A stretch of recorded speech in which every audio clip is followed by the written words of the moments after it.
Increased temperatures due to climate change could have severe effects on animals such as amphibians, reptiles, and insects that depend on environmental warmth to develop from eggs to adulthood.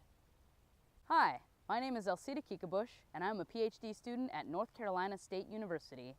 I study butterflies, and today I'm going to take you on a journey and show you how I study the effects of climate change on butterfly life cycles and survival. I carry out my research at the U.S. Army base at Fort Bragg, NC.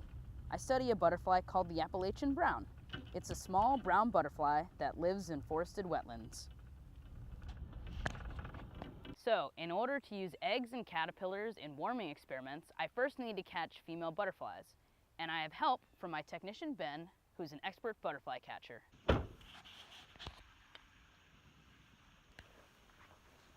Let's see if we can find some butterflies.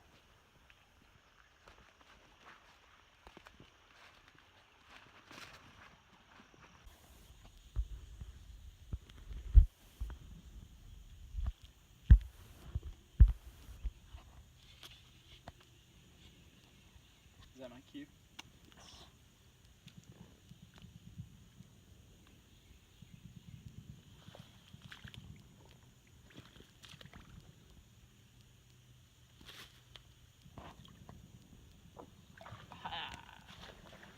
Is it a female?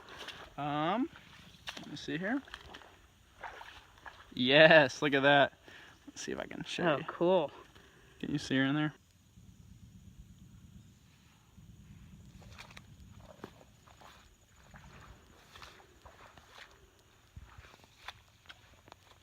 Awesome. There she is. There we go.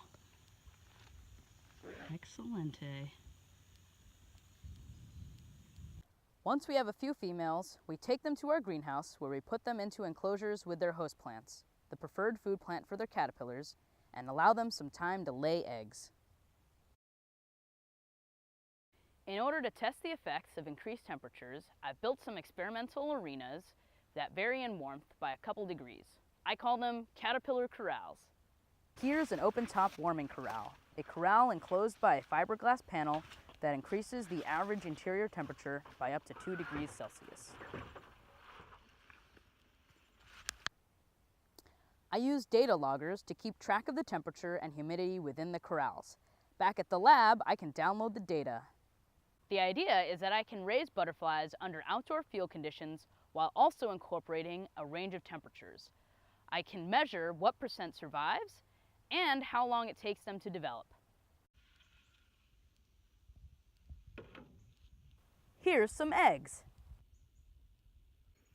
I place the entire potted plant into the corral, and I can count how many of the eggs remain after a couple days. Once the eggs hatch after a week, I can count how many of the caterpillars survive to adulthood. When they emerge as butterflies, they're trapped inside the netting. I have to check them every day so we can tell how long their development takes and so that they aren't trapped for long. Thus far, the results suggest that caterpillars and eggs are very sensitive to warming. Increased temperatures in the corrals have led to decreased survival of caterpillars. In the spring, we'll be able to find out whether warming speeds up their development. I'm motivated to do the work that I do because I believe in an ethical obligation to conserve our environment and the species that inhabit it.